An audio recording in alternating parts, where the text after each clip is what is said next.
nombre del Padre, y del Hijo, y del Espíritu Santo. Amén. Dios te salve María, llena eres de gracia, el Señor es contigo. Bendita tú eres entre todas las mujeres, bendito el fruto de tu vientre, Jesús. Santa María, Madre de Dios, ruega por nosotros pecadores, ahora y en la hora de nuestra muerte. Amén. En el nombre del Padre, y del Hijo, y del Espíritu Santo. Amén. Bueno, queremos dedicarnos hoy a mirar la persona del predicador y ver cuáles son las características principales en este servicio tan hermoso que no tiene otro propósito sino transformar y cambiar vidas. Vamos a referirnos concretamente a 3 tipos de cualidades espirituales propias de un predicador o predicadora, ¿se entiende? Cualidades intelectuales que son importantes y cualidades físicas y psicológicas. El hecho de que se hable de cualidades, a mí me habla de calidad. La palabra cualidad viene precisamente de la misma raíz que calidad. Eso significa que para nosotros el servicio de la predicación es siempre una cualificación. Siempre necesitamos mejorar nuestra calidad. Y en la medida en que nuestra calidad es mejor, pues también podemos ser instrumentos más útiles para llevar a otros aquello que puede transformar su existencia. Entonces, esa es la primera idea. Cualidades quiere decir que queremos cualificarnos. Y esto también indica que cada uno de nosotros llega a ser testigo y predicador a través de un proceso de cualificación que en realidad no termina. Es decir, no es que un día me acosté y al otro día me levanté predicador. Aunque Dios todo lo puede hacer, ese no es su modo ordinario de tratar las cosas. Más bien es un proceso en el que tenemos que estar siempre dispuestos a aprender, siempre dispuestos a mejorar y por consiguiente siempre dispuestos a recibir corrección, siempre dispuestos entonces a experimentar también fracaso. No se nos olvide lo que nos cuenta el libro de los Hechos de los Apóstoles cuando describe ese intento de evangelización de Pablo en la ciudad de Atenas. Realmente ese fue un fracaso. Y ese fracaso tuvo un papel muy importante en su camino de cualificación, porque cuando él llegó al siguiente punto importante de su servicio, que fue la ciudad de Corinto, llegó con un estilo diferente. Atenas, el fracaso de Atenas, sirvió como de puerta de entrada, sirvió como de parto para que Pablo llegara a ser el Pablo que nosotros conocemos. Así que el fracaso también es parte de esto. No debemos desanimarnos si en nuestro deseo de exhortar a una persona, en nuestro deseo de edificar a una comunidad, en nuestro deseo de defender a la iglesia, a veces experimentamos fracaso. Es parte también de nuestra formación. No siempre el fracaso tiene que ver con errores nuestros. Cabe recordar aquí la parábola del sembrador. Recordemos que también los terrenos a los que llega la palabra pueden estar mal dispuestos. Y de hecho sucede así con alguna frecuencia. Hay terrenos que están mal dispuestos y el mismo Cristo se queja en el Evangelio según San Juan y dice abiertamente: mis palabras no entran en ustedes. O sea, ya no estamos hablando de un apóstol, estamos hablando del mismo Señor Jesucristo. Y sin embargo, Él tuvo que experimentar esa clase de fracaso. Mis palabras no entran en ustedes. En otra ocasión también se queja Cristo y dice: ¿cómo van a buscar la gloria de Dios ustedes si cada uno está buscando su propia gloria? Entonces, primer punto dentro de esta charla: el ministerio de la predicación es un ministerio de cualificación permanente, en el cual el fracaso también tiene su lugar y no nos debe asustar.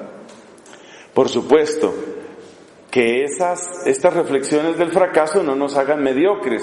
No le vamos ahora a echar la culpa al terreno o a las circunstancias cuando nosotros quizás hubiéramos podido hacer las cosas mejor. Lo otro que quiero decir como parte de esta introducción es que los obispos reunidos en Aparecida nos dieron una consigna que es perfecta para esto: discípulos y misioneros. Ese es el programa de cualificación. Nunca dejar de ser discípulos y nunca perder el espíritu misionero. Sabiendo que cuanto más profundo, cuanto más coherente sea nuestro discipulado, indudablemente mejor va a ser nuestro servicio misionero. Ser discípulo quiere decir tener una actitud de escucha, una actitud de aprendizaje, una actitud del que no lo sabe todo, no lo puede todo, no lo resuelve todo. Permanecer como discípulos de Jesucristo significa también el deber permanente de escrutar las Escrituras, que son las que nos van a mostrar el verdadero rostro de Cristo. Es verdad que algunas imágenes, particularmente los llamados iconos, pueden ser útiles en la contemplación, pero el pincel que ha querido utilizar el Espíritu Santo para darnos el rostro de Cristo es el pincel de la predicación de los apóstoles. Y por eso, la manera de llenarnos de Cristo, indudablemente, es en primer lugar habitar en la Escritura, vivir en la Escritura, hacerla parte constitutiva de nuestros pensamientos, proyectos, recuerdos, afectos. Esa es la manera de permanecer como discípulos. Permanecer como discípulos también es darle la oportunidad a Cristo de que nos trate a nosotros como trató a sus discípulos. Y nos damos cuenta que Cristo fue misericordioso, Cristo fue un gran pedagogo, pero Cristo también fue fuerte con ellos. Tiene derecho Cristo. Tenemos que devolverle el derecho a Cristo de que también Él nos corrija, a veces con cierto vigor, con cierta fortaleza. Así, por ejemplo, dijo en alguna ocasión a los discípulos: ¿hasta cuándo tendré que soportarlos? Y a los discípulos de Emaús les dijo: ¡qué necios! ¡Qué torpes sois para entender lo que dijeron las Escrituras! Entonces, estar en tónica de discípulo es exactamente lo opuesto de esa actitud arrogante que a veces nos resulta tan fácil de adquirir y tan difícil de desprendernos de ella. Sobre todo cuando uno ha experimentado algunos éxitos que uno siempre considera gran cosa, ¿no? Cuando uno ha experimentado algunos éxitos en la predicación, ya prediqué a 200 personas, ya prediqué en la catedral, ya prediqué a 500, a 1000 personas, uno empieza a volverse intocable y uno empieza a volverse arrogante, vanidoso, pero con eso estamos perdiendo esta palabra. Necesitamos ser discípulos. Los mismos apóstoles nos dan testimonio de cómo ellos no se consideraban intocables. Observemos en la carta a los Gálatas cómo Pablo le dice en el nombre de Cristo a Pedro una corrección muy seria. ¿Por qué estás haciendo ese papel? ¿Por qué estás disimulando? La historia es que Pedro, estando en su ministerio de predicación, visitaba a todos, a los de origen judío y a los de origen no judío, a los de origen pagano. Los visitaba. Pero resulta que cuando llegaron algunos de tendencia fuertemente judaizante, algunos discípulos que venían de Jerusalén y que eran así como un poquito lo que hoy llamaríamos extrema derecha, entonces Pedro, para evitar conflicto con ellos, empezó a simular en el sentido de que ya no iba a las casas de los no judíos, como quien dice: yo no me estoy contaminando, que esa era la mentalidad que había con la ley. Y Pablo le dice: ¿y tú por qué ahora cambiaste? ¿Por qué te volviste hipócrita? Le está hablando a Pedro. O sea, Pedro no es un intocable. Cada vez que la iglesia empieza a revestir de una especie de manto de cristal a ciertas figuras y a convertirlas en vacas sagradas, intocables, está haciéndole un daño al Evangelio. Por supuesto, este no es un llamado a ser agresivos ni a ser insolentes, es simplemente un llamado a que el reinado lo tenga Cristo y solo Cristo en todos los rincones de la iglesia. Entonces, esa es la parte de discípulos. Y la parte de misioneros que tiene que vivir en nosotros está indicando que todo lo que nosotros recibimos, lo recibimos para que sea un bien común. Observemos 1 Corintios capítulos 12 y 14. Yo espero que ustedes estén tomando nota de esas citas. Yo las doy siempre de modo muy general. Luego el que desee puede encontrar los versículos específicos. En esos capítulos el apóstol San Pablo se refiere a la comparación entre los distintos carismas. En particular compara el don de lenguas y el don de profecía. Lo más importante de esos capítulos es el criterio que utiliza Pablo para determinar cuál carisma es más importante que otro. Y para él, el principal carisma entre esos dos es el de profecía. ¿A qué llama el carisma de profecía? A la percepción y la declaración del punto de vista de Dios para el aquí y ahora de una comunidad cristiana. Eso es lo que Pablo entiende por carisma de profecía. Percepción y declaración del punto de vista de Dios para el aquí y ahora de la comunidad cristiana. Y según San Pablo, ese carisma es mucho más importante que el don de lenguas. ¿Por qué? Porque a Pablo no le interesa qué tan extraordinaria o qué tan ordinaria sea una determinada actividad. El único criterio para él es qué es lo que le sirve más a la iglesia. ¿Qué es lo que edifica más a la iglesia? ¿Qué es lo que ayuda de un modo más directo al bien común? Lo cual indica que todo verdadero predicador tiene esa característica, tiene esa tónica misionera. Lo que yo recibo, lo recibo para compartirlo. Lo que Dios me ha dado para entregarlo. Y eso significa ser misionero. Terminamos ahí entonces la introducción. La introducción tuvo dos partes. Primero, lo que hemos dicho de la cualificación. Y segundo, una pequeña hermenéutica sobre esa expresión de nuestros obispos en Aparecida, discípulos y misioneros. Ahora sí entramos a las cualidades, primero espirituales, luego intelectuales y luego físicas y psicológicas que agrupamos en un solo ítem. Bueno, cualidades espirituales. Observemos que cuando hablamos de cualidades espirituales no estamos diciendo que sean inmateriales, sino aquellas cualidades que de un modo más próximo nos acercan a la acción del Espíritu Santo en nosotros.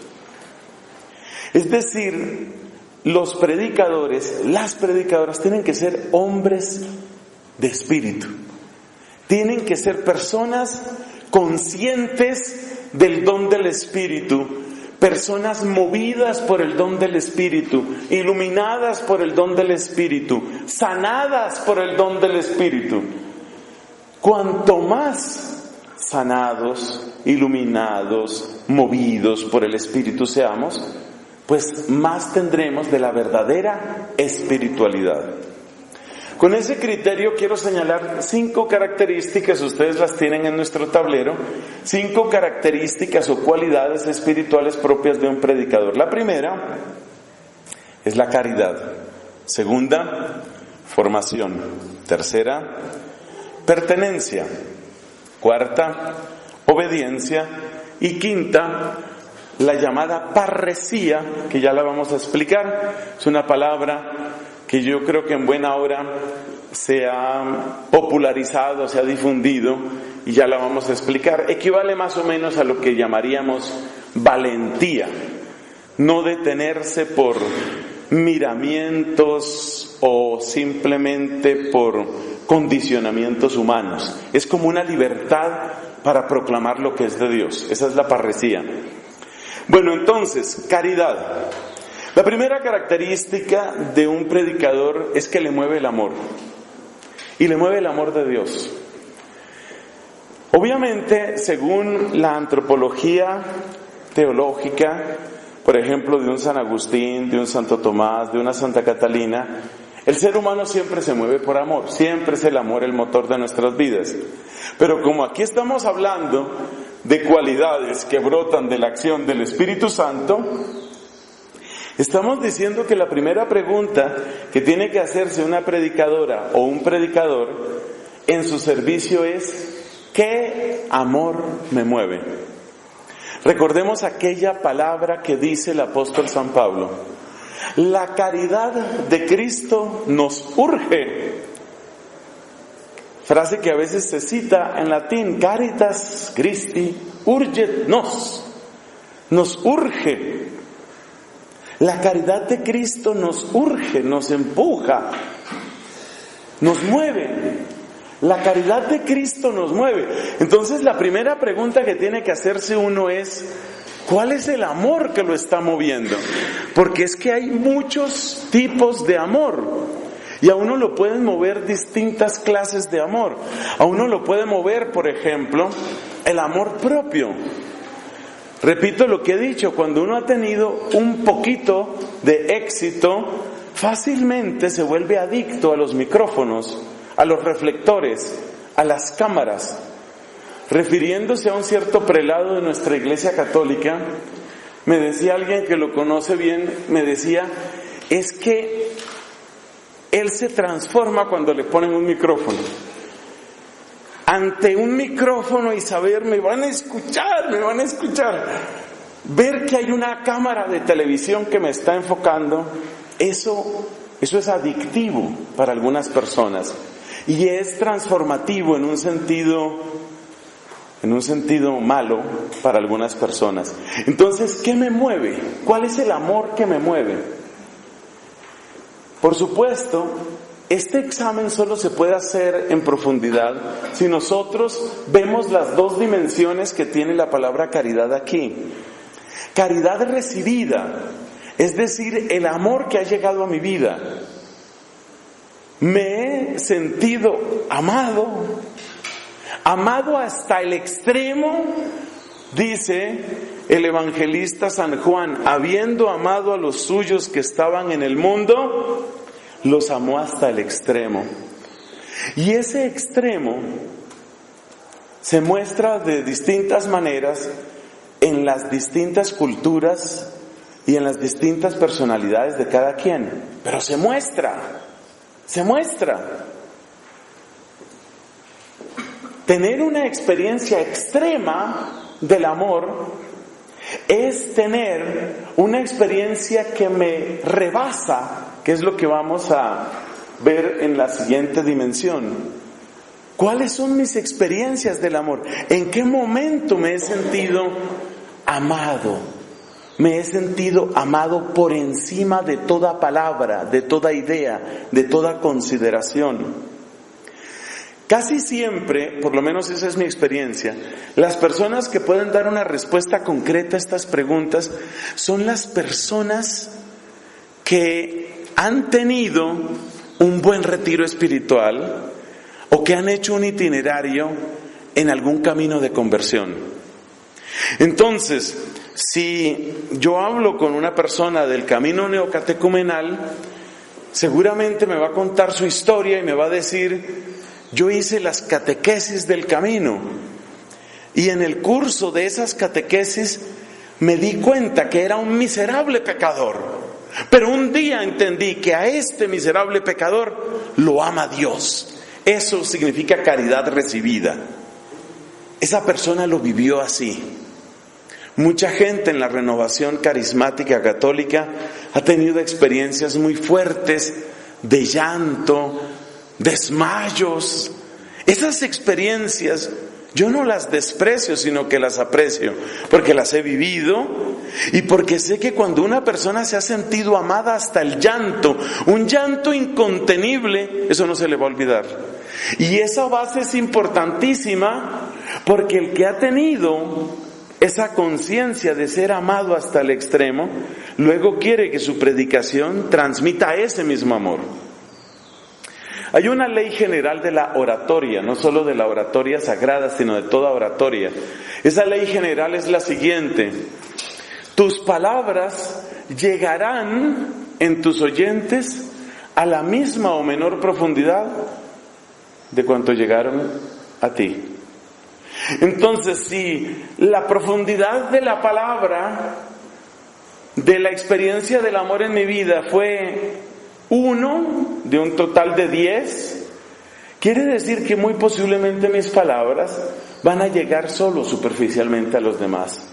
Pero cuando una persona ha realmente experimentado en una profundidad sublime, en una profundidad incalculable, el tamaño de la palabra de Dios, el tamaño del amor de Dios, pues esa persona nos impacta.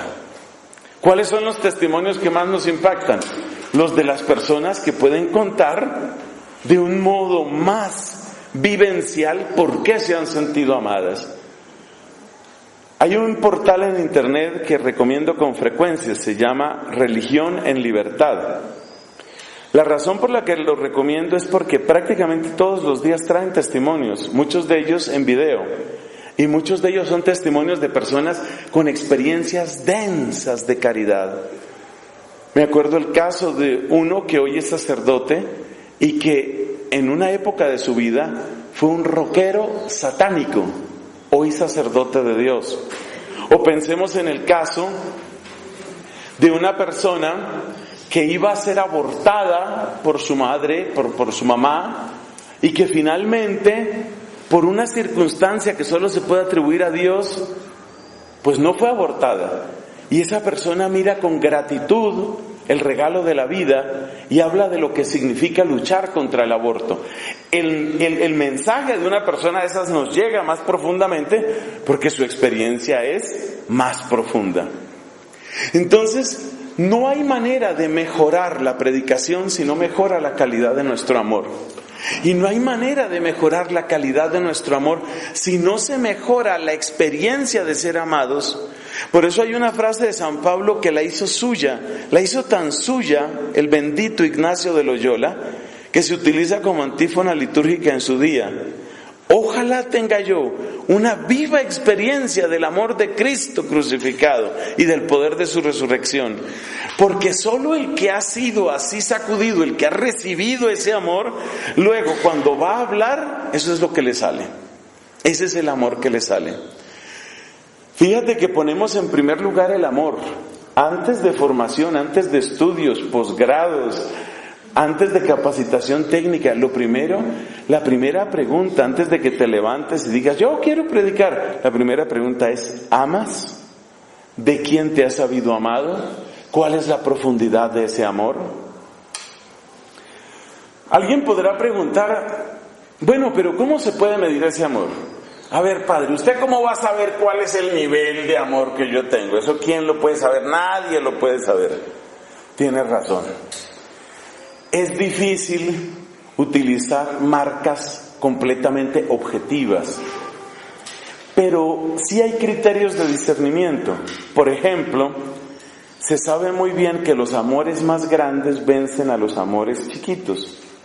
Entonces, por eso, desde hace siglos, las mujeres saben que uno de los modos de conocer el tamaño de amor o de interés que tiene un posible candidato con ellas es saber qué tipo de cosas sacrifica.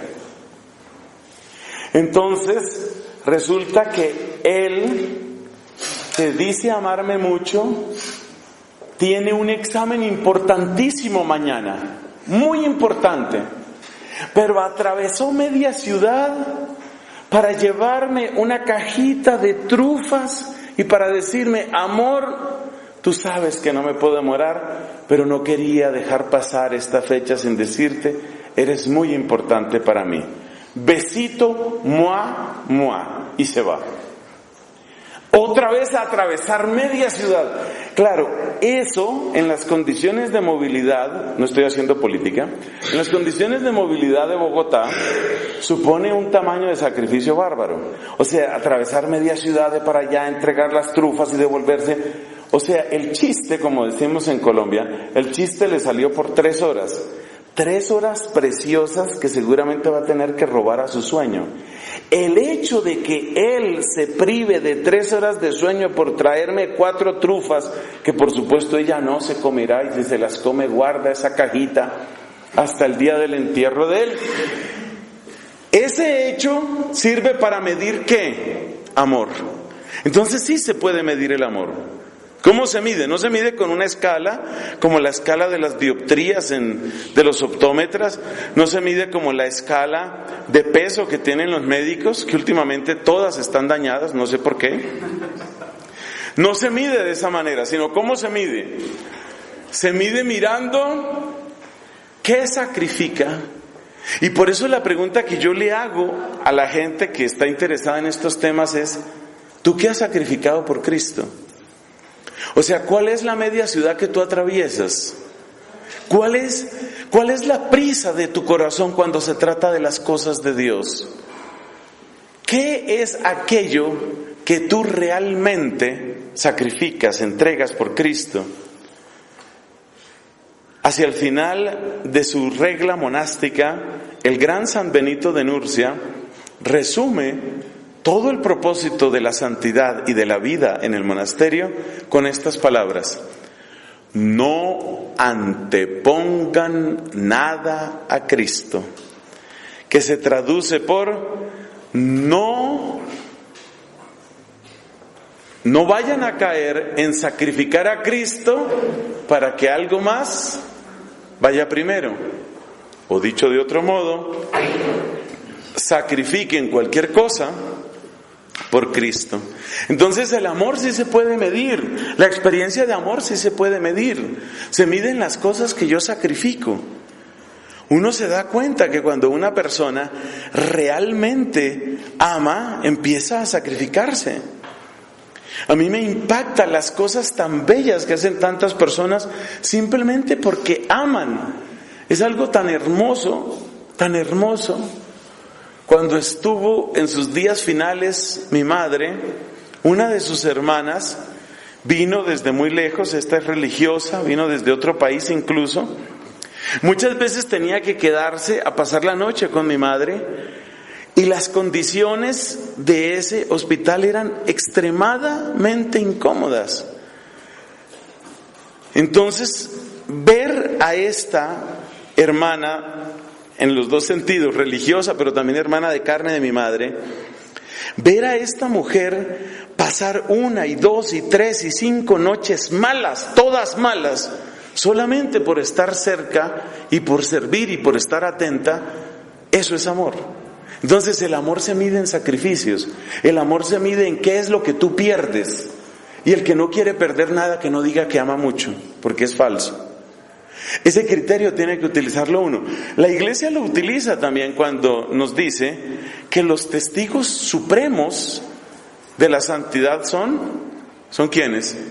Los mártires. ¿Por qué? Porque lo han perdido todo.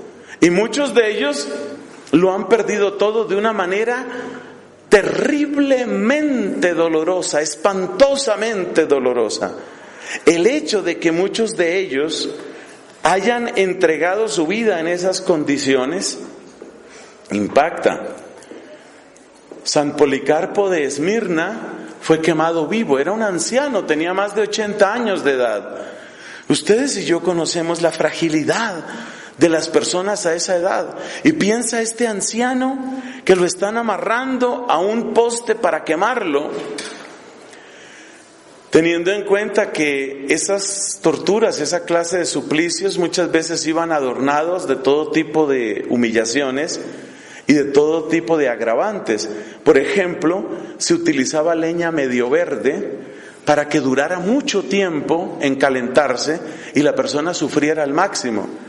Pero este hombre, Policarpo, se somete a eso y le dicen, le prometen una salida fácil. Mira, basta con que tú digas que reniegas de Cristo y te economizas todo eso. Y él dice, no, yo no voy a dar ese ejemplo, yo no voy a traicionar a mi Señor. Y fue quemado vivo de una manera espantosa. Ese sacrificio habla de ¿qué? Habla de amor. Eso es lo que significa amar. Eso es entregarse de una manera realmente generosa. Cuando la persona ha tenido esa experiencia viva, esa experiencia fortísima del amor, entonces esa misma persona sobreabunda en amor. La sobreabundancia en amor la describe la doctora de la Iglesia, Catalina de Siena, diciendo: el alma, viéndose tan amada, no puede defenderse y excusarse de amar. Según esta doctora de Siena, la prueba de que uno está listo para la predicación es que llega el momento en el que uno ya no puede callarse. Lo que dice el profeta Jeremías: yo quise callarme, pero dentro de mí ardía un fuego y no podía contenerlo. Esa experiencia de un amor sobreabundante, esa experiencia de un amor que rebasa, es la que debe tener todo predicador. Porque si esto falta, si falta el amor sobreabundante, muy posiblemente es porque otro amor ha tomado su sitio. El amor al dinero, el amor al aplauso, el amor a la fama, el amor a sí mismo. Esta es la condición fundamental, un amor sobreabundante. Recordemos lo que dicen los apóstoles Pedro y Juan después de tantas amenazas, después de su primera experiencia de cárcel. Su única culpa era predicar al resucitado, crucificado y resucitado. Y después de que los han metido en la cárcel, entonces les ordenan severamente: ustedes no pueden predicar la resurrección. Y responde Pedro y dice: pero juzguen ustedes mismos si es mejor que los obedezcamos a ustedes o que obedezcamos a Dios. Nosotros no nos podemos callar.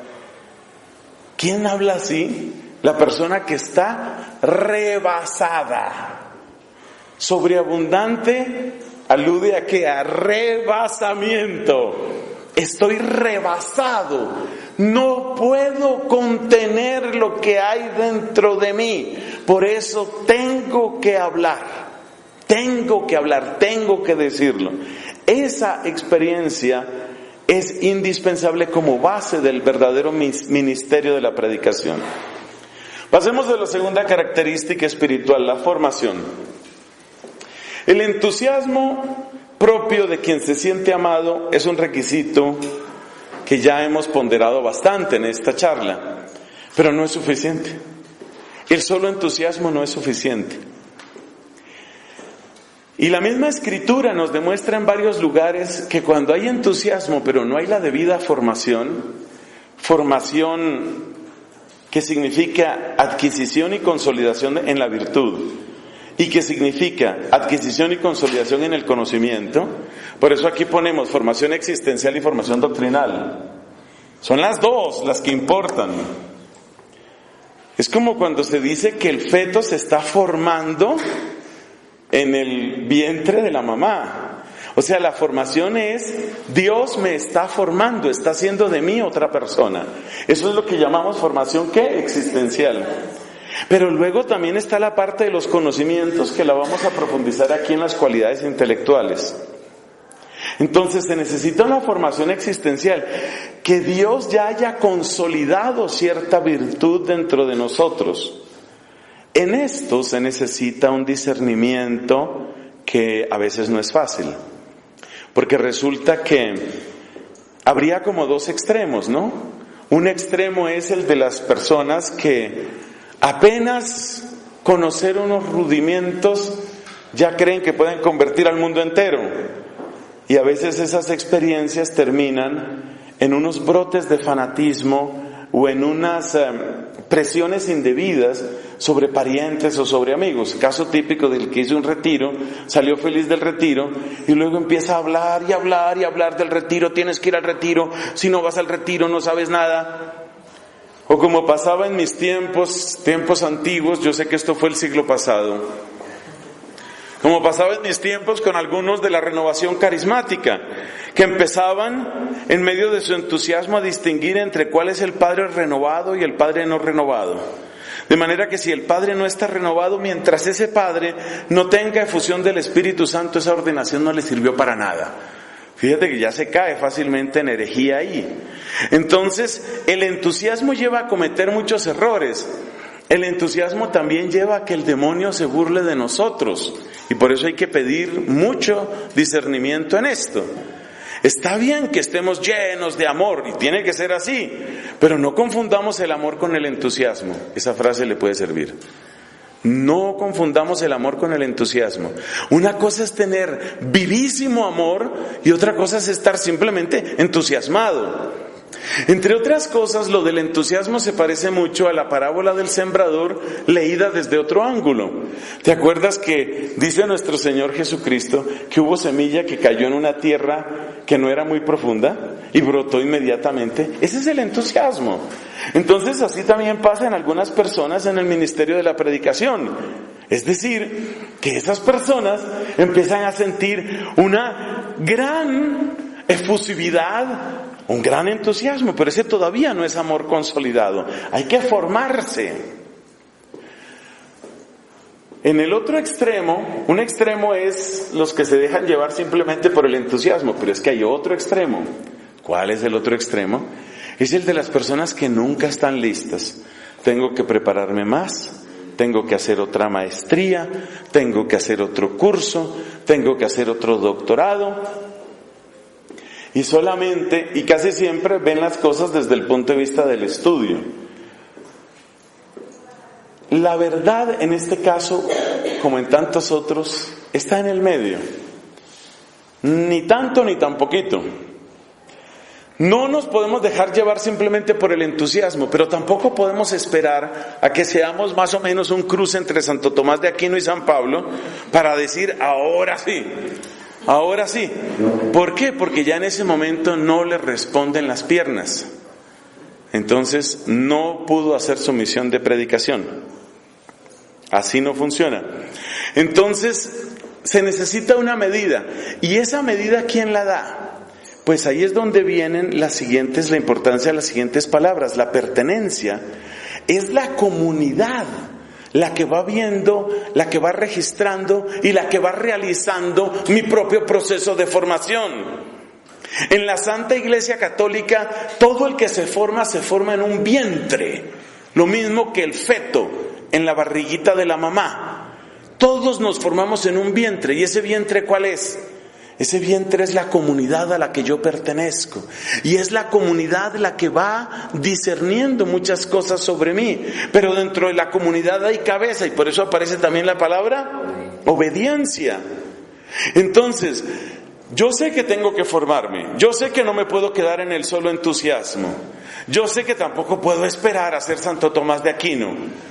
Bueno, pero entonces, ¿quién me da la medida? La medida me la da poco a poco la comunidad a la que yo pertenezco y la obediencia a las personas que presiden esa comunidad en plena comunión con la iglesia. Entonces se supone que la persona que se forma dentro de la Iglesia Católica lleva ese camino. Así, por ejemplo, el seminarista hace un proceso de formación antes de ordenarse. Y luego, si es ordenado sacerdote, si resulta que la vocación de esa persona es el episcopado, la iglesia no suele apresurarse en eso. En su sabiduría, la iglesia no suele ordenar obispos de 2 o de 3 años de sacerdocio. En su sabiduría, la iglesia espera mucho tiempo porque se necesita que esté más formado. En todo caso, es importante este criterio de formación y de formación existencial. Ya sabemos que el punto principal aquí va a ser la comunidad a la que yo pertenezco. Pero quizás alguno de ustedes se pregunte, ¿y yo qué puedo hacer para impulsar mi proceso de formación? Bueno, para la formación existencial, existencial significa tu vida. ¿Cómo está tu vida? ¿Cómo estás creciendo en tu vida cristiana? Pues la Iglesia nos da una pista muy cierta, muy certera, de la que se habla ampliamente, por ejemplo, en el Catecismo de la Iglesia Católica.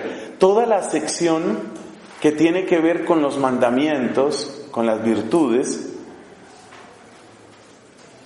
Es tan hermosa la Iglesia Católica, ese criterio tan sencillo que nos dieron desde la primera comunión. ¿Te acuerdas cuando nos hablaban de vivir en la gracia de Dios?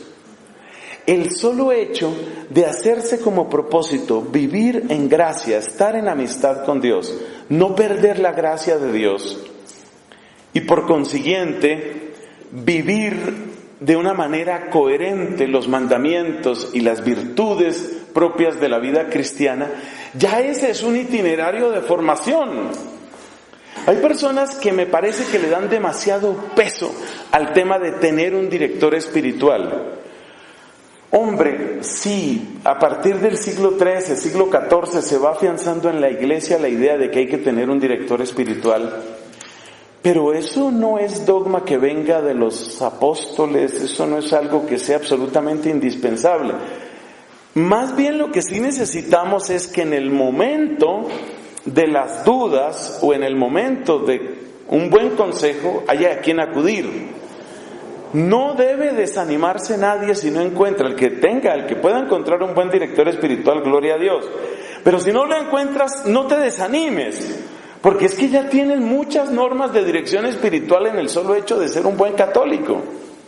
Ponte como propósito vivir en gracia de Dios.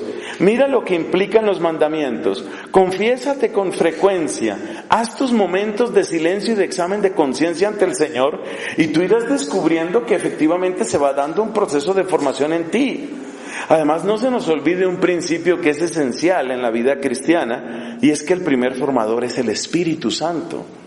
El primer formador no es el sacerdote amigo con el que yo tengo entrevista cada semana o cada 2 semanas. Si puedo tener eso, bendito sea Jesús. Pero si no lo hay, no tengo por qué desanimarme. Hay muchas luces que me ayudan. Quiero terminar este punto de la formación existencial recordando cuáles son las principales virtudes en las que somos llamados a crecer. Serán, por supuesto, las 3 virtudes teologales y las 4 virtudes cardinales.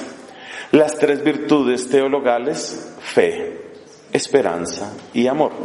Las 4 virtudes humanas o 4 virtudes cardinales son prudencia, justicia, fortaleza y templanza, que a veces hoy se interpreta sobre todo como dominio de sí mismo. Entonces, uno tiene dónde examinarse en esta formación y a un predicador se le pide mucho esto. A un predicador se le pide mucho que esté afinado. De algún modo la predicación tiene sus semejanzas con la música. Hasta un cierto sentido, un predicador es aquel que hace resonar la música de Dios en los corazones de los oyentes. ¿Y qué es lo que se necesita para hacer música? Afinación. Entonces, tú puedes comparar tu vida con un instrumento musical. Es muy difícil que el Espíritu Santo saque buena música en una guitarra completamente destemplada o sobreafinada, sobretemplada. Entonces, ¿qué hay que hacer? Necesitamos que cada una de las cuerdas, tú puedes pensar que eres un instrumento de 7 cuerdas, y esas 7 cuerdas son fe, esperanza, caridad, prudencia, justicia, fortaleza y templanza. Y tú puedes pensar que en cada una de esas cuerdas es necesario que haya la medida exacta. De modo tal que si la gente nos ve como personas justas, prudentes, consecuentes, capaces de dominarse y sobre todo hombres y mujeres de fe, esperanza y amor, esa es la mejor carta de presentación. En cambio, pocas cosas son tan decepcionantes como lo que me pasó a mí en una misión a la que me invitaron en una cierta ciudad de Colombia. Resulta que uno que era gran predicador laical en esa región me hospedó en su propia casa. Pero este sí que es de los casos de luz de plaza y oscuridad de casa. Porque este señor cerraba la puerta exterior de la calle y sufría una transformación dramática, especialmente en su modo humillativo de tratar a la gente del servicio de su propia casa. Yo realmente me sentí tan mal, creo que solo me quedé una noche ahí, me sentí tan supremamente mal, porque ver a una persona que tenía tanta elocuencia para hablar del amor de Cristo, la misericordia de Cristo, y luego humillando a una pobre empleada del servicio que no tiene ni cómo responderle, es una cosa que de inmediato desautoriza todo ministerio. Entonces, esa es la importancia de que tu instrumento, tus 7 cuerdas, estén bien afinadas. Tú no puedes fallar en la prudencia. No puedes fallar en la prudencia. Yo he visto obras preciosas que se han ido a la ruina porque fallan en la prudencia. Me gustó mucho, este fin de semana estuve en un retiro de parejas. Algunos eran matrimonio, otros no eran matrimonio, retiro de parejas, había unos que eran novios, etcétera. Y resulta que las condiciones de hospedaje en ese lugar pues eran un poquito precarias. Eso era ahí con dormitorios comunes y con secciones comunes, pero de un modo tan delicado y a la vez tan claro, los organizadores mostraron, mire, nos vamos a encontrar hombres y mujeres en estas áreas. Esta sección es solo para hombres, esta sección es solo para mujeres, cuidemos todos este orden. Eso se llama prudencia. Si tú vas a hacer un retiro, si tú vas a hacer un encuentro que supone pernoctar 2, 3 noches, lo que sea, y tú no cuidas este tipo de detalles, es decir, si cometes una imprudencia de esas, después no sirve que tú estés predicando gran cosa, si luego como fruto del retiro, a los 9 meses, entonces, bueno, a este lo vamos a llamar Retiro Pérez González.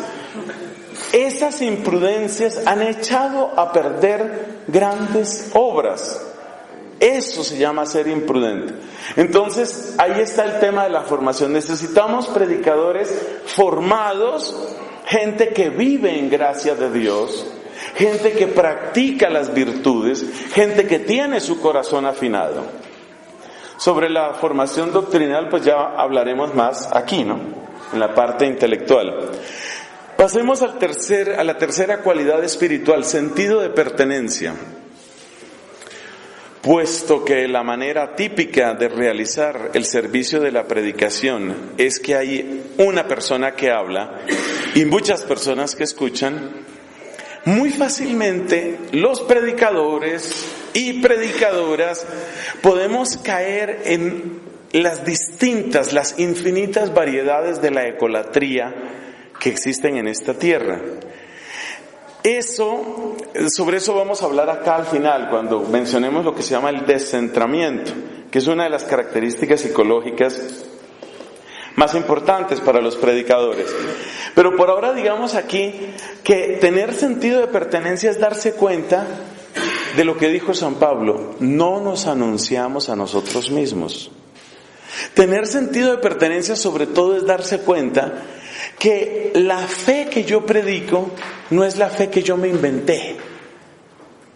Recordemos lo que dice el apóstol San Pablo en su primera carta a los Corintios refiriéndose a la Eucaristía, en el capítulo número 11, dice: lo que yo recibí, yo lo transmití.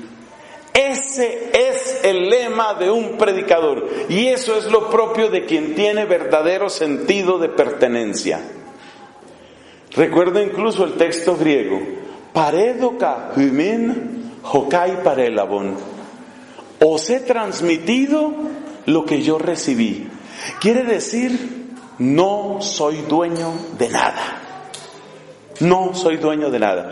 No hace mucho se presentó un cuadro un poco triste en cierta diócesis porque el obispo se vio obligado a suspender las licencias de un sacerdote que era bien conocido en ese sector o en esa región por su excesiva creatividad litúrgica. Entonces este era el sacerdote que celebraba misa sin misal, porque el Espíritu obraba portentosamente en él, o eso creía. Entonces él se inventaba la oración colecta, él se inventaba el prefacio, él se inventaba muchas veces las palabras de la consagración, las decía como le parecía, como le nacía en ese momento, porque era hombre muy inspirado, es decir, ya no le cabía la inspiración en el pecho. Entonces él vertía su inspiración sobre ese altar. Y me gustó mucho lo que le dijo, la carta que le escribió el obispo a este cura, y le dice: Padre, la gente tiene derecho a una misa católica. Lo cual significa, su merced, como dicen los colombianos, su merced no es dueño de la misa. Usted no es dueño de la misa, usted no es dueño de la doctrina. Pero eso hay que aplicarlo no solo para los padres. Cualquier persona que haga un ministerio de predicación tiene que sentir, eso se llama pertenencia. Pertenencia universal y pertenencia local. Hemos puesto aquí en nuestro tablero. ¿Qué quiere decir pertenencia universal? Quiere decir que yo pertenezco a la misma iglesia fundada sobre el cimiento de los apóstoles y profetas. Yo pertenezco a la misma iglesia del Concilio de Trento. Hay personas que le tienen una alergia al Concilio de Trento. No, eso es preconciliar. Como quien dice, según ellos, yo no tengo nada que ver con lo que sucedió antes del 11 de octubre de 1962 en que empezó el Concilio Vaticano II. Nada. No, si me vas a hablar de Pío XII, no, mejor no. No, si me vas a salir con Benedicto XV, pero sí, a duras penas puedo con Benedicto XVI. Me vas a salir con Benedicto XV. Inocencio III, ay Dios mío, Inocencio III. Quienes así hablan, en realidad, ¿qué están diciendo? Que ellos miran la iglesia como una especie de propiedad corporativa, como quien dice, para ellos el lema que debería tener la iglesia es: estamos bajo nueva administración. Entonces, para ellos el Concilio Vaticano II fue la llegada de una nueva administración. Y en esta nueva administración resulta que nadie habla latín, en esta nueva administración resulta que a nadie le interesa Trento, en esta nueva administración a nadie le interesan los padres de la iglesia, porque lo único que nos interesan son las causas, los dolores y los problemas del pueblo, porque la iglesia tiene que ser del pueblo, por el pueblo y para el pueblo. Pues esa manera de pensar y de hablar indica que usted no tiene sentido de pertenencia universal. Para usted la iglesia empezó en 1962. Es decir, usted pertenece a una iglesia ficticia que usted se inventó en su cabeza. Pero la cantidad de laicos que hablan de esa manera es impresionante, porque esto no es solo problema de sacerdotes. Hay una gran cantidad de laicos. Entre otras cosas porque muchos de esos laicos, una vez que se cualifican, ya realmente no hay gallinero donde quepan. Ya una vez cualificados, yo me he encontrado con unas historias tan simpáticas. Ustedes saben que Dios en su misericordia y la orden dominicana en su sabiduría, pues decidieron ponerme incluso a hacer hasta un doctorado de teología. O sea que este servidor de ustedes tiene su doctorado de teología. Y me causa tanta gracia cuando uno llega a ciertos lugares y hay por ahí un gallo que no deja cantar a nadie más porque hizo un diplomado a distancia de 2 años, y eso ya ese hombre, eso saca ese diplomado para todo. Yo soy el del diplomado, el obispo me nombró, yo soy. Y se vuelven insoportables y se vuelven opresivos, porque con ellos está la iglesia. Es decir, la iglesia son ellos. Eso es falta de perspectiva, eso es falta de pertenencia universal. De por Dios, usted pertenece a la iglesia de un San Buenaventura que sabía 850,000 veces más de lo que usted sabe y era 315,000 veces más humilde. Entonces, si uno no tiene esta pertenencia universal, uno cae en unos actos de pedantería y en unos actos de arrogancia y en unos actos, finalmente, en unos actos de payaso que sirven únicamente para desprecio de la fe. Ahí está el punto. La pertenencia universal nos recuerda esto. Además, esa iglesia que fue fundada sobre el cimiento de los apóstoles y profetas y que empezó mucho antes de mí, con toda probabilidad va a seguir mucho después de mí. Es decir, según una expresión que me gusta mucho y que algunos de ustedes ya han escuchado, en el inmenso tapiz del plan de Dios, yo soy solamente una puntadita. Entonces, tratar de ser la puntadita que más pecho saca para decir yo soy la puntada sin la cual no existiría el tapiz, esa es Esa es una manera absurda, es una manera ridícula, más que absurda, ridícula de obrar. La pertenencia universal nos devuelve a nuestro genuino tamaño. Yo pertenezco a la iglesia que tiene santos, santos.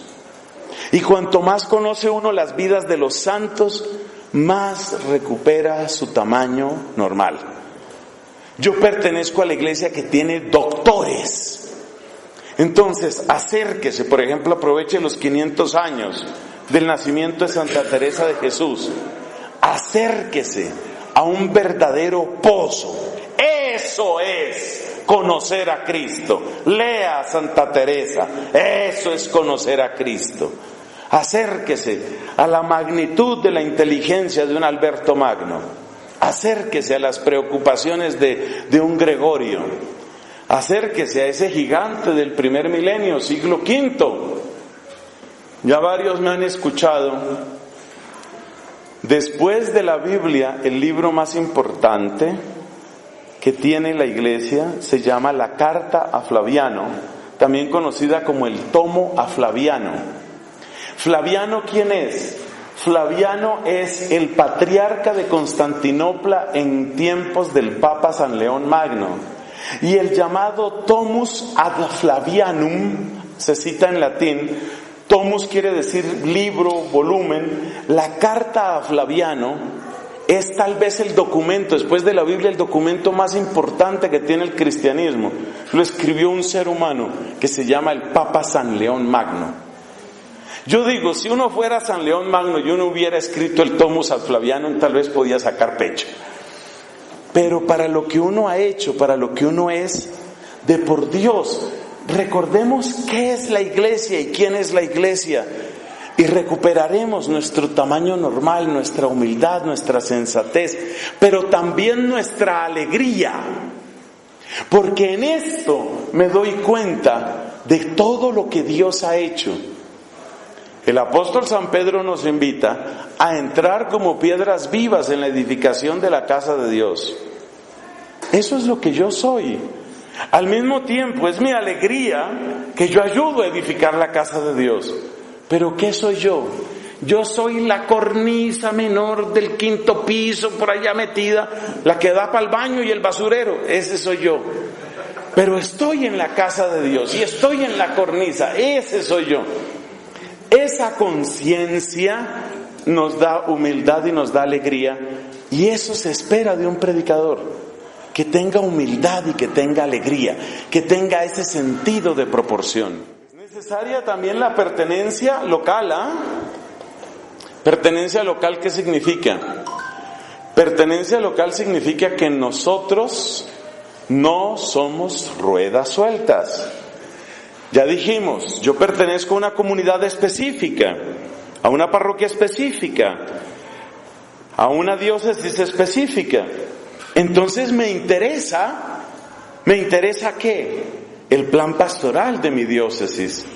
Me interesa el estilo de trabajo, la historia de la diócesis. Para muchos fieles es muy triste cuando llega un cambio de obispo y el obispo anterior trabajaba según una cierta metodología. Y llega el obispo nuevo y pone un letrero, nueva administración. Y en esta nueva administración, ¿ustedes qué era lo que trabajaban aquí? Monseñor, aquí trabajábamos utilizando tal metodología. No, eso no sirve para nada. Esos comportamientos de borrón y cuenta nueva lastiman, hacen daño. Hacen que se pierda mucha gente que hubiera podido colaborar. Y es una imprudencia, porque hay que lastimar así. Hay obispos que llegan a un cierto lugar y entonces, aquí trabajaban tales padres, los padres escolapios, los padres escalabrinianos. No, yo no soy de religiosos, sáqueme esa gente de ahí. Esos caprichos, esa falta de continuidad es falta de pertenencia a una historia local.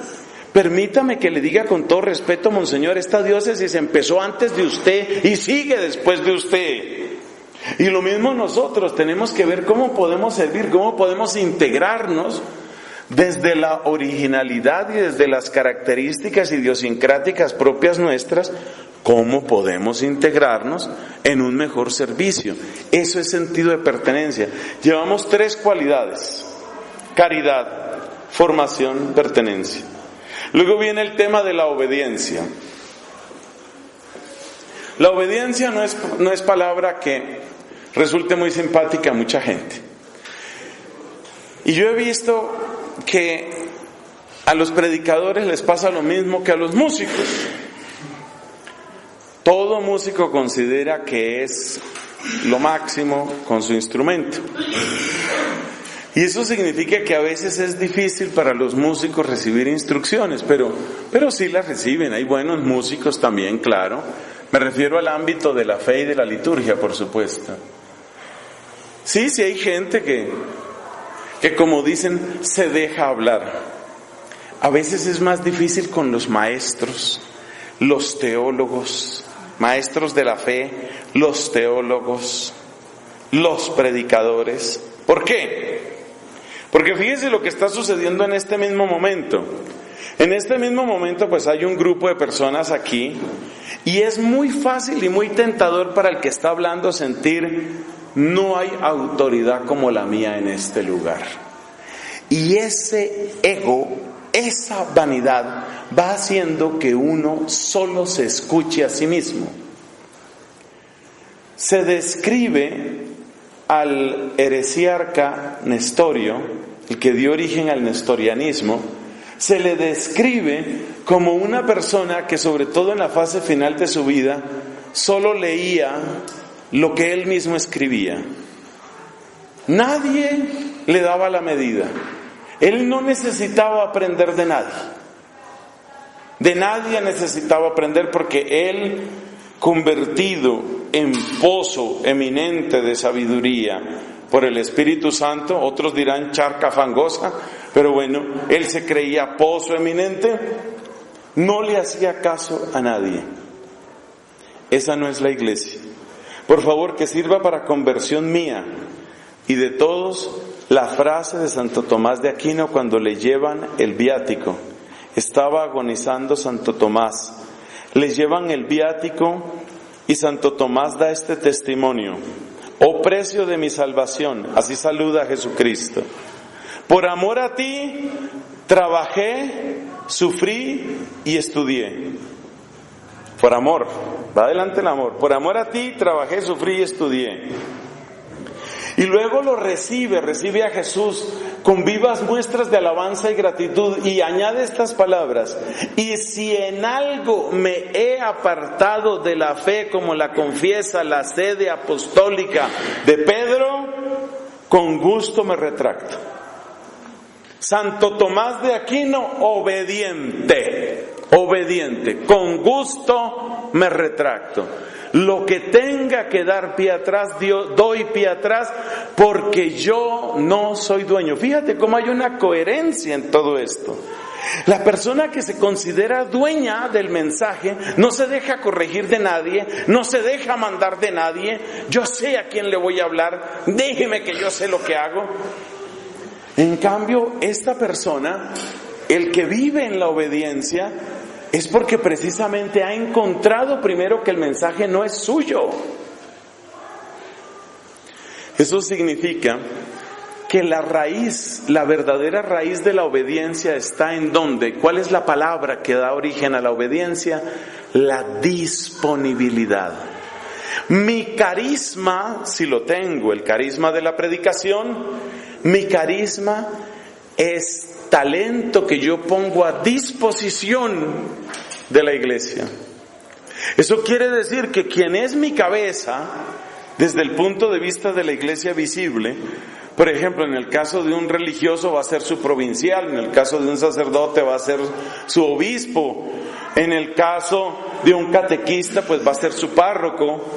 Esa persona que de algún modo es cabeza visible para mí, esa es la persona a la que yo le pongo como disposición. Yo le digo: mira, dispón de este carisma. Esa es la manera de obrar. Y por consiguiente, porque hay disponibilidad, entonces es posible la obediencia. Si yo me siento dueño, ya pierdo la disponibilidad. Y apenas pierdo la disponibilidad, pierdo la obediencia. Ahí se pierde inmediatamente. ¿Y la disponibilidad de dónde viene? Todo está unido. La disponibilidad viene de una profunda experiencia de la gracia. Una profunda experiencia de que todo lo he recibido. Dice el apóstol San Pablo, ¿qué tienes que no hayas recibido? Y si lo recibiste, ¿por qué te engríes como si no lo hubieras recibido?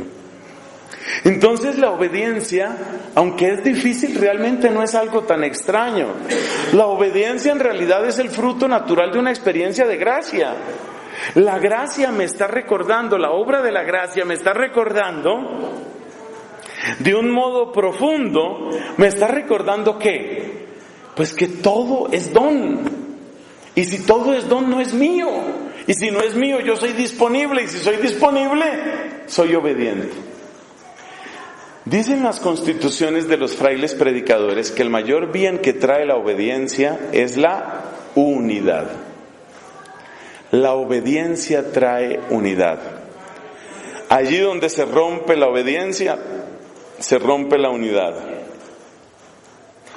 Lutero considera que ha logrado algo impactante, rompiendo y quemando la bula por la que se le obligaba a retractarse de sus posturas, que significaban el cisma, significaban la división entre los cristianos. Y Lutero considera que es muy valiente rompiendo la bula del Papa y quemándola en público, con esa actitud ostentosa que es tan propia del demonio, ¿no? El demonio a toda costa quiere la ostentación, mientras que el verdadero bien trata de ser tan discreto como sea posible. Entonces Lutero, de manera ostentosa, arrogante, vanidosa, quema la bula del Papa. Bueno, en el momento en el que él rompe la obediencia con Roma, en ese mismo momento queda él incapacitado para ser cabeza de nada. De ahí en adelante empieza a subdividirse y romperse.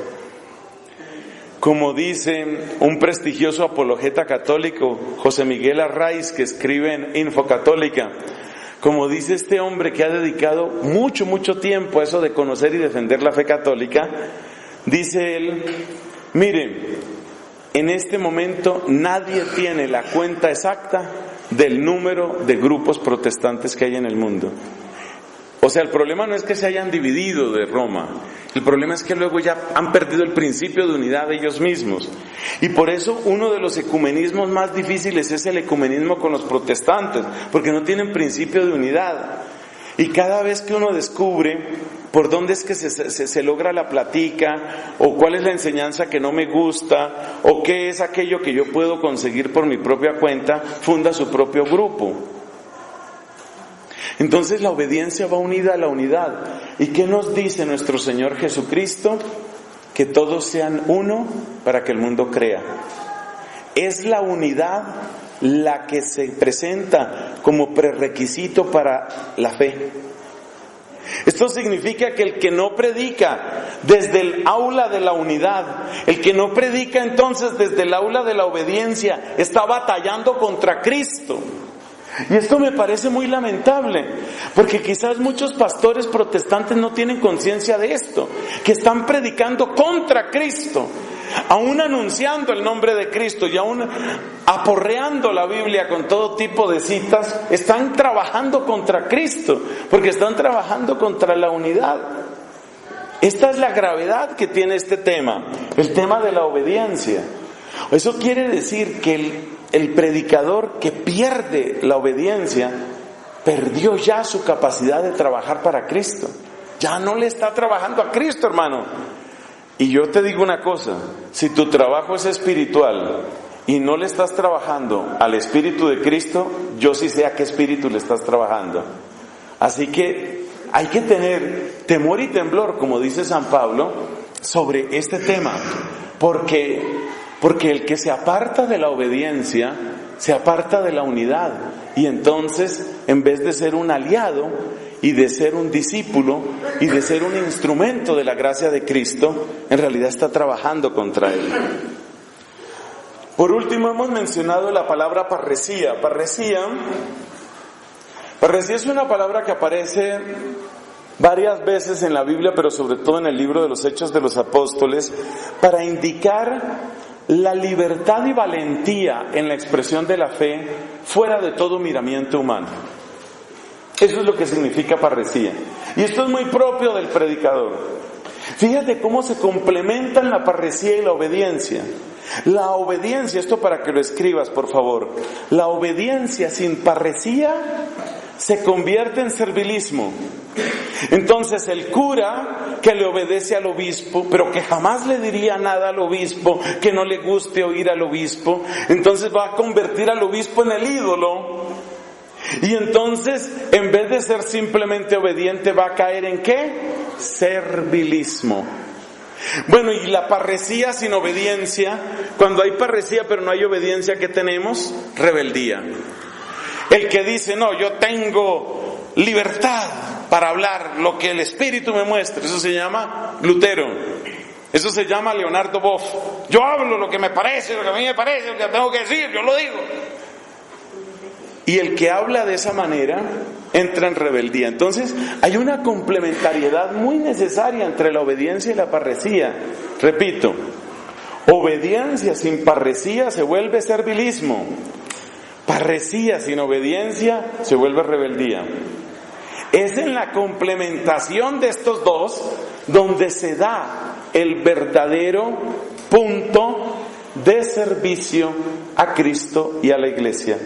Obediencia que implica que yo reconozco quién es legítima autoridad. Parresía que significa que yo reconozco a quien está por encima de toda autoridad. Si te das cuenta el juego de palabras, ¿no? Con la obediencia yo reconozco quién es mi autoridad, pero con la parresía yo reconozco al que está por encima de toda autoridad.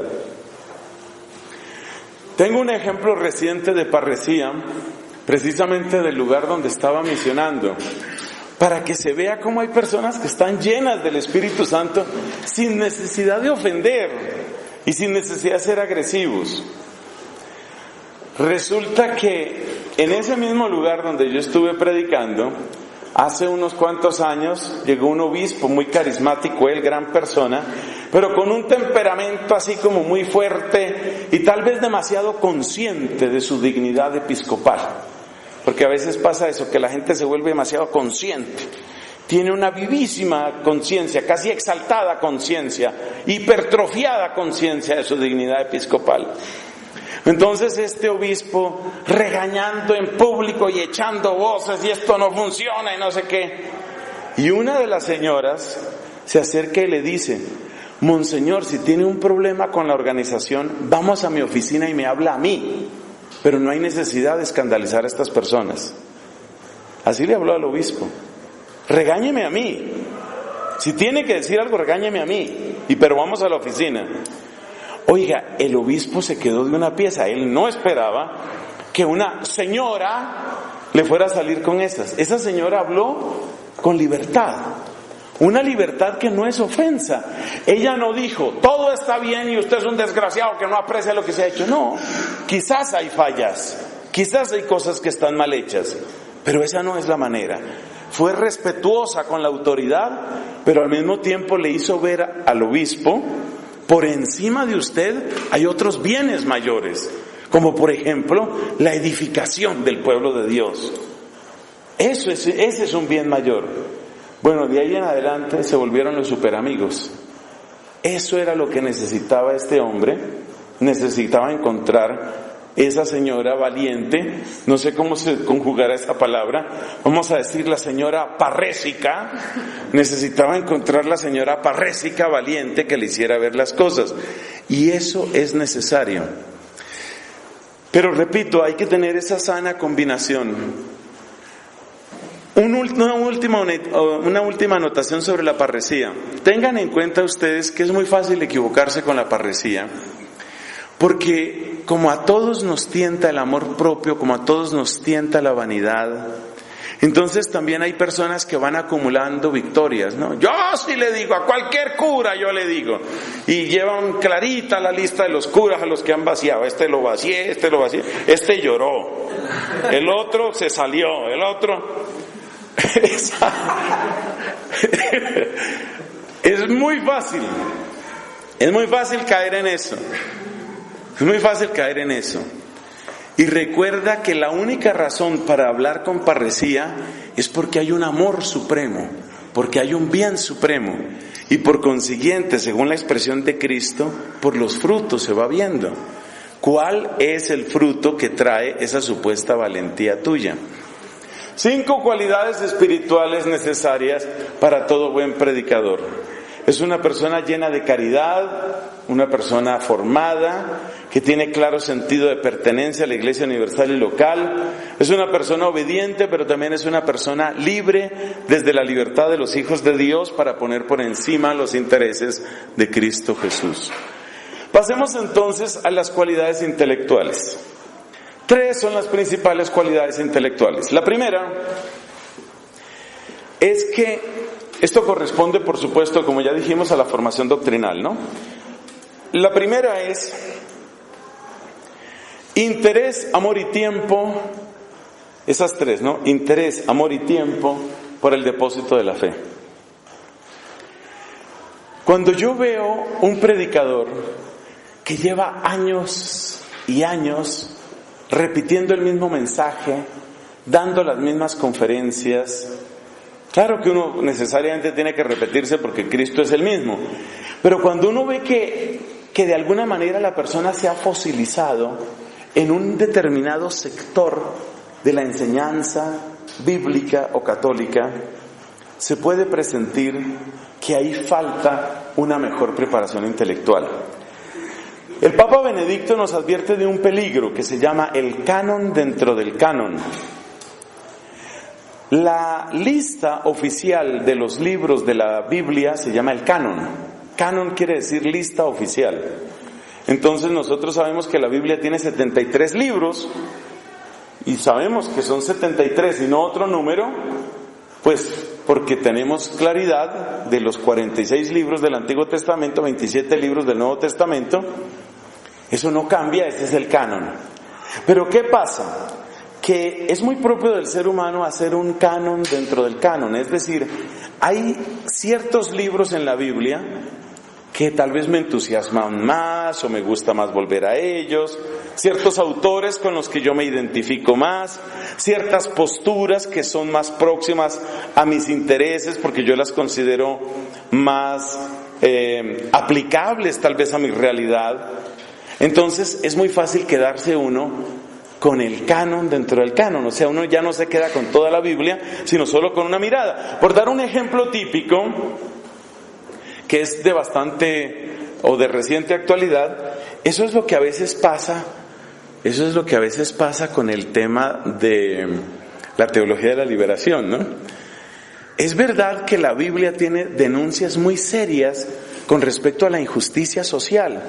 Y es verdad que en el mundo en el que nosotros vivimos, en nuestra querida Latinoamérica, hay terribles injusticias sociales. Entonces es muy fácil que yo, que tengo una gran sensibilidad social y que sé que hay una gran necesidad social y que además veo que hay textos que van en la parte social, pues yo sumo todo eso y empiezo a concentrarme en ciertos libros de la Biblia y en ciertos enfoques. Y de alguna manera el resto de la Biblia me queda en penumbra, el resto de la Biblia queda como oscurecido y en la práctica desaparece para mí. Un ejemplo típico, yo diría dramático, es el de Martín Lutero. Resulta que Lutero se puso a leer la Biblia, de hecho tradujo toda la Biblia, es uno de los autores principales en la evolución del idioma alemán, entre otras cosas. Y Martín Lutero tenía una devoción y un entusiasmo y un amor irreprimible por la carta a los romanos. Ese mensaje de la salvación por gracia y mediante la fe, sobre todo en los capítulos 3, 5, 6, 7 de la carta a los romanos, eso a él lo llenaba de entusiasmo y de gozo. Pero después de todo eso, resulta que también en la Biblia está la carta de Santiago que dice, ¿y para qué sirve la fe sin obras? Y entonces Lutero sintió que ese era como un balde de agua fría. Y dijo en su introducción, esas palabras quedaron, dijo, Para mí la carta de Santiago es como una carta de paja. O sea que para él había un canon dentro del canon. O sea, Romanos está muy alto, carta de Santiago está muy bajo. Eso es canon dentro del canon. Mis textos preferidos, mis autores preferidos, mis temas preferidos.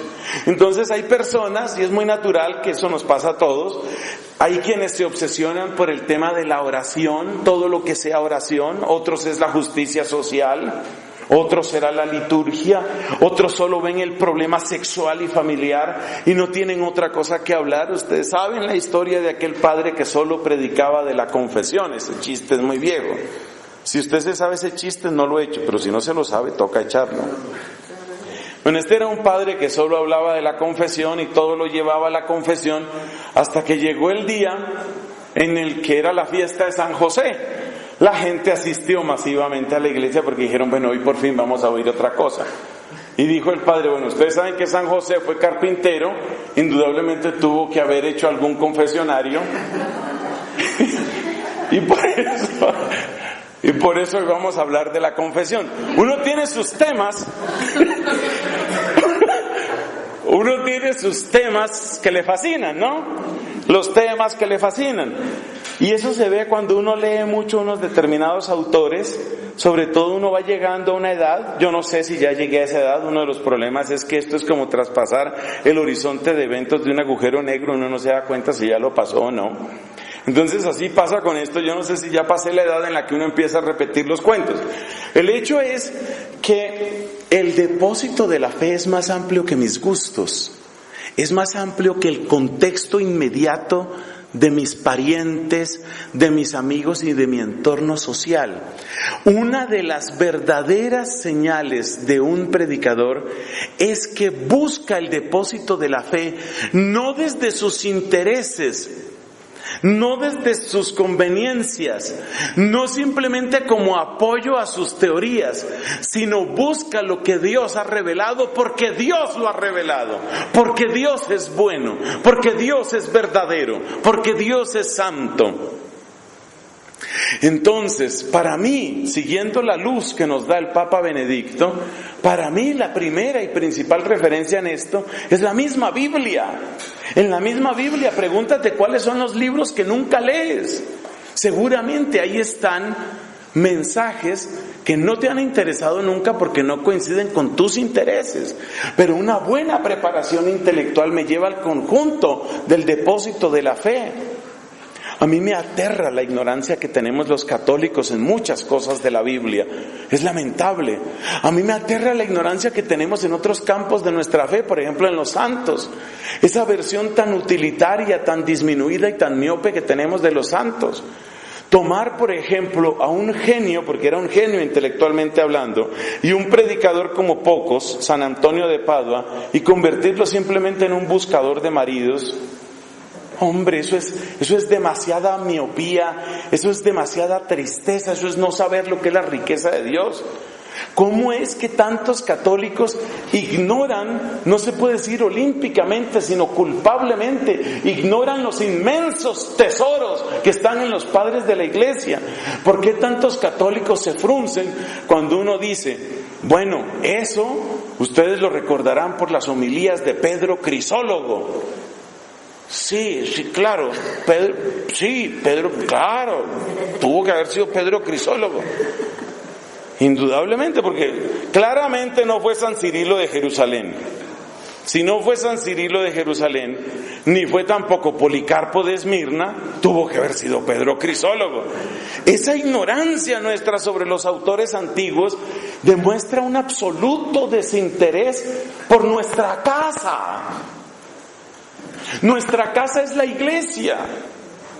Entonces, ¿qué pasa? Que cuando uno tiene desinterés por la casa, quiere decir que uno tiene su interés únicamente ¿en qué? En uno mismo, en que la predicación le salga bien, en que la reflexión le salga bien, en que la gente aplauda, en que la gente...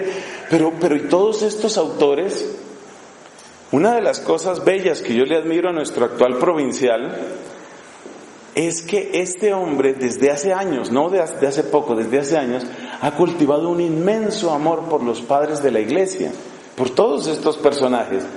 Y no hay documento que nos envíe el provincial que no tenga citas y que no tenga pasajes de esos antiguos autores. Es una manera de recordar, esta es mi casa. ¿Qué sentiría usted de una persona que no se interesa por saber cuál es su papá, cuál es su mamá, de qué familia viene? Realmente las personas sin raíces son las personas que más se asemejan a lo que nos dice el apóstol San Pablo en el capítulo 4 de la carta a los Efesios. Son como niños llevados al retortero por cualquier viento de doctrina. Por el contrario, incluso los protestantes, cuando se acercan a las raíces, se convierten. Observe el caso de John Henry Newman, tan conocido, bendito hombre. Este era un sacerdote anglicano que empezó con una profunda inquietud por buscar las raíces. Él dijo, yo tengo que buscar si lo que nosotros predicamos, él es del siglo XIX, si lo que nosotros predicamos, los anglicanos predicamos en el siglo XIX, eso fue lo mismo que creyeron los apóstoles, ¿sí o no? Y dijo, me voy a poner a averiguar. Y se puso a averiguar y llegó a la conclusión de que el anglicanismo no era. El anglicanismo era una rama desprendida y agonizante del tronco verdadero que es la Iglesia Católica, y se convirtió a la Iglesia Católica.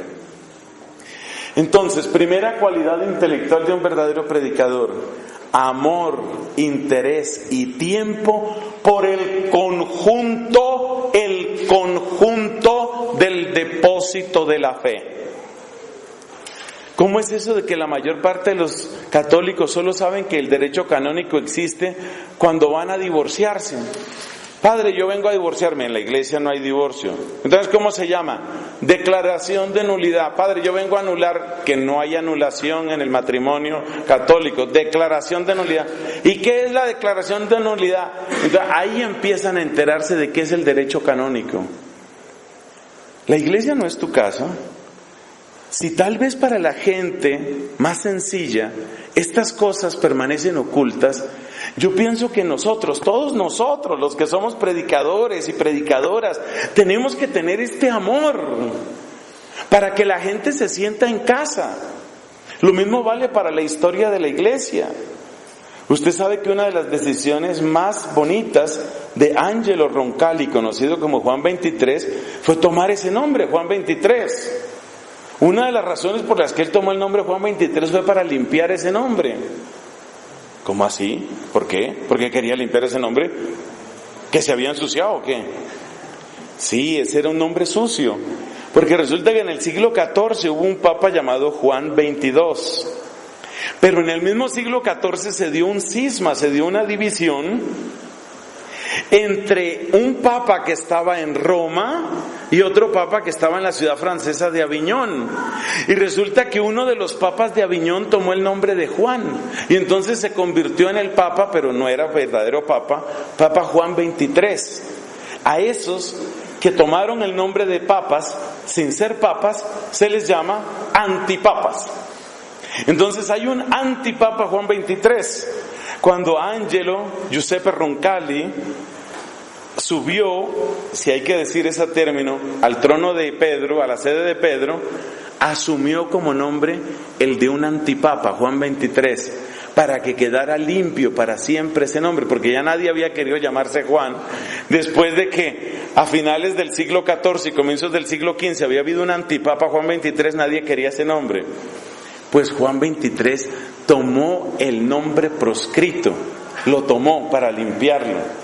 Esas historias, de las cuales hay millones, son las historias que hacen que una persona se sienta en casa, que una persona reconozca verdaderamente esta es mi casa. Y recuerde que eso es parte de la pertenencia, que usted irradie, que usted transmita la alegría de ser de la casa. Evangelizar no es simplemente darle a la gente herramientas para que siga viviendo lo que vive o para que viva mejor lo que ya vive.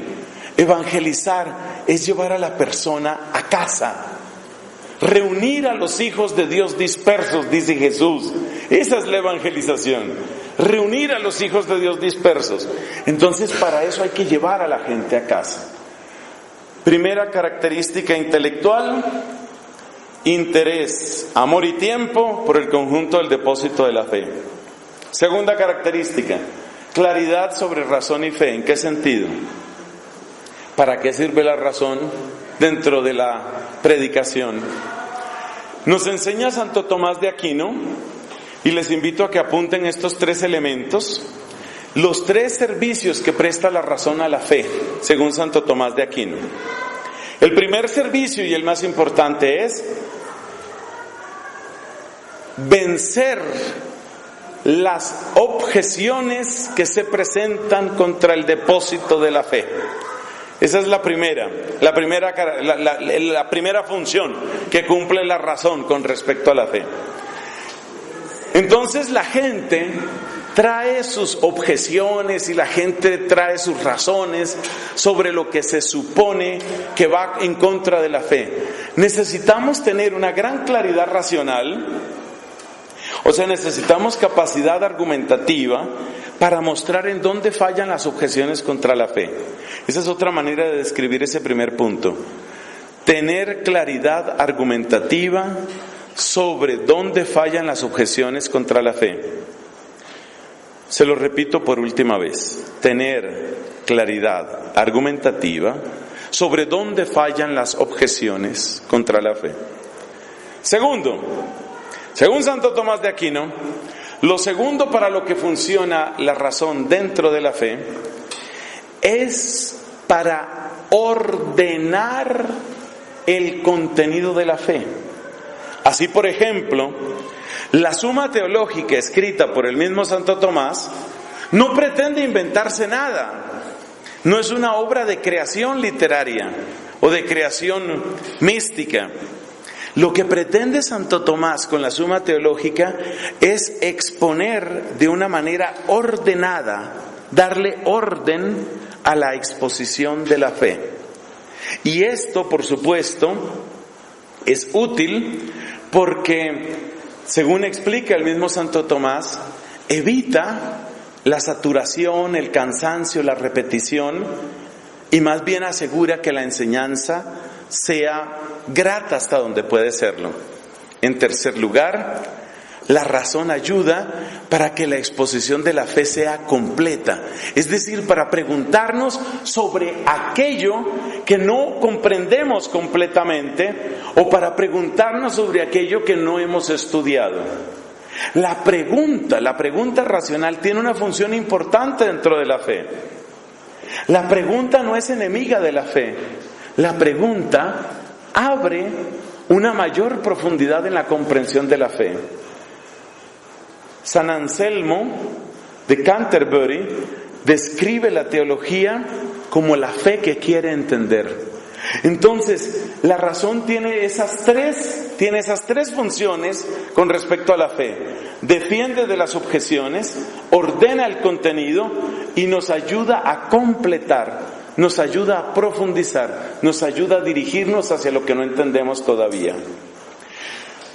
Esta es una cualidad propia del predicador. ¿Por qué? Porque la persona que está acostumbrada a escuchar preguntas, a hacer preguntas, a responder a objeciones, es una persona que está mejor preparada para el ministerio de la predicación. De modo ordinario, lo que nos va a suceder es que las personas tienen preguntas, porque quieren comprender mejor o porque no están de acuerdo con nosotros. Entonces, cuanto más entrenado esté el predicador, intelectualmente hablando, en esto de las preguntas, mejor. Incluso hay algunos autores recientes, entre los cuales destaco un sacerdote llamado Flaviano Amatulli. Eso se escribe con doble L. El padre Flaviano Amatulli se ha especializado en darles guías a los católicos, a los predicadores católicos, sobre las típicas preguntas que tienen que ver, especialmente en la relación con los protestantes. Entonces, ¿cuántas veces van a salir los protestantes con que ustedes adoran imágenes, con que la Virgen no fue virgen, con que... Eso requiere que yo tenga una claridad argumentativa. Ahí tiene que estar bien preparado el predicador. Esa parte de nuestro servicio no se puede obviar, no se puede quitar. Bueno, finalmente, dentro de las cualidades intelectuales, quiero destacar lo que aparece aquí en último lugar, lo que hemos llamado orden, dialéctica, apologética, que básicamente lo que quiere decir es que toda exposición nuestra debería poder seguirse así como yo veo que ustedes van haciendo en sus apuntes. Me disculparán si esto parece como que estoy simplemente poniéndome como ejemplo, pero es que es lo que tenemos más a mano. Una buena predicación siempre tiene que tener una lista. Primero va esto, luego va esto, luego va esto. Si tú escuchas a una persona y no eres capaz de discernir de qué habló y de diferenciar en qué orden lo trató, quizás el error está de parte tuya porque te distrajiste, pero quizás el error está de parte del predicador porque de tal manera se enmarañó y dio vueltas, ¿no? Como decía un obispo enseñando a sus seminaristas este tema de la predicación y decía, no sean ustedes como los aviones en el Tíbet. Aviones en el Tíbet. Pues resulta que hay muy pocos aeropuertos en el Tíbet. Y son tan fuertes los vientos que con mucha frecuencia los aviones, que son pequeños, cuando tratan de aterrizar, si de repente llegan unas ráfagas espantosas, otra vez le toca levantarse y da otra vuelta, y a veces tienen que hacer 2, 3 o más intentos. Entonces decía él que una mala homilía es como un avión en el Tíbet, ¿no? Ay, ya parece que va a acabar, no, otra vez. Volvió a empezar, tomó nuevo impulso. Y vuelve y dice, ahora sí. No, ya por hora ya tiene que acabar. Imposible que no termine. Y otra vez volvió y se levantó. Eso es tener orden. La gente tiene que poder discernir un orden. Eso es propio de una mente que tiene un propósito y que tiene una secuencia. Cuando una persona no tiene un orden, lo mínimo que siente la otra persona es, está tratando de aturdirme. Como algunos exorcistas que le hablan al demonio de modo que si no lo sacan lo aturden.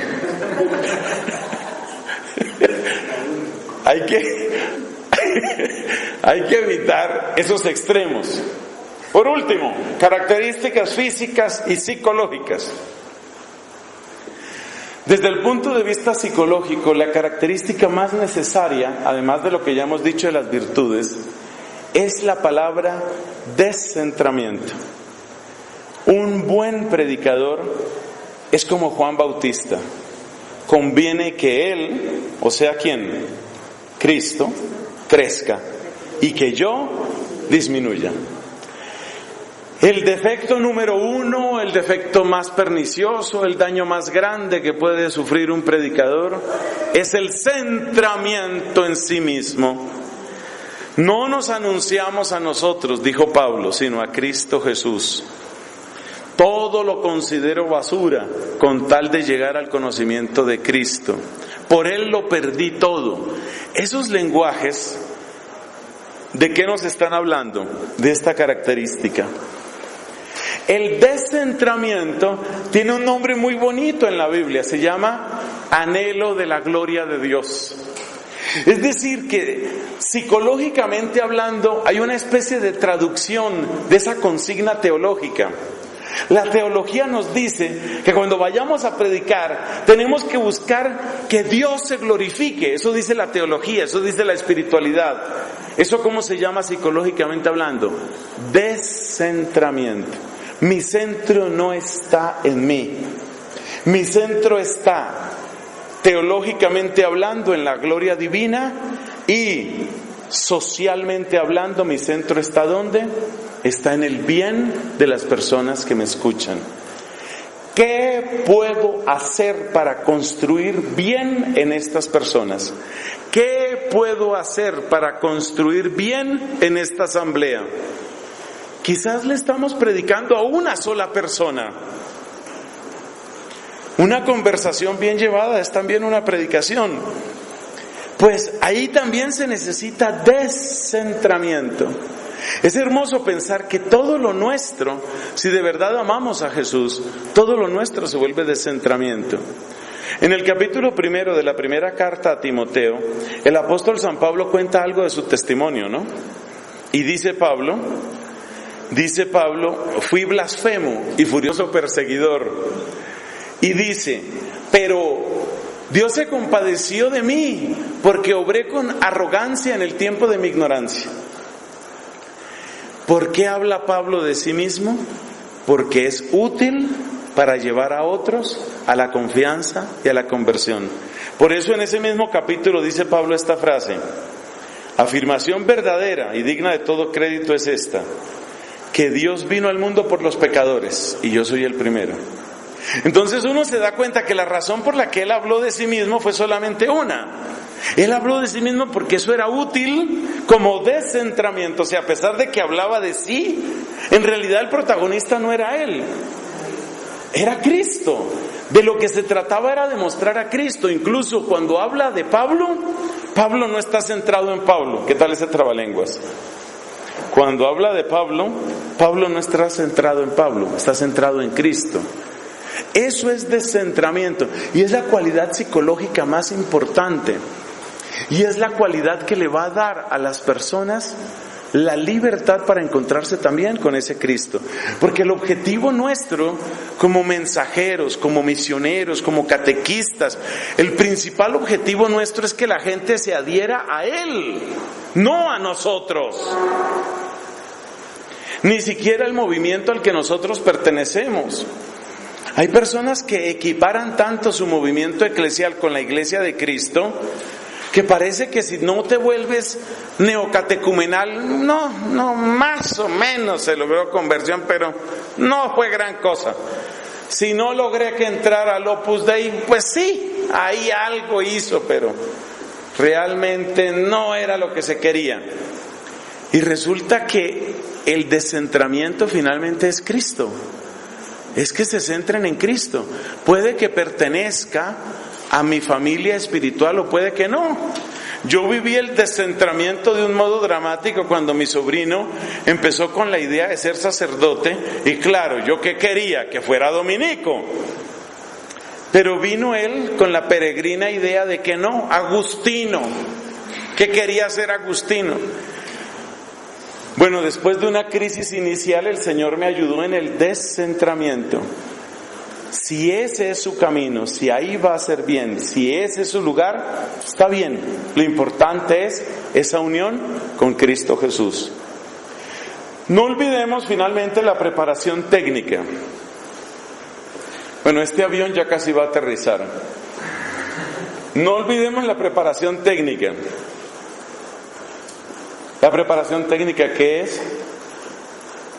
¿Cuál es la logística que debo tener preparado?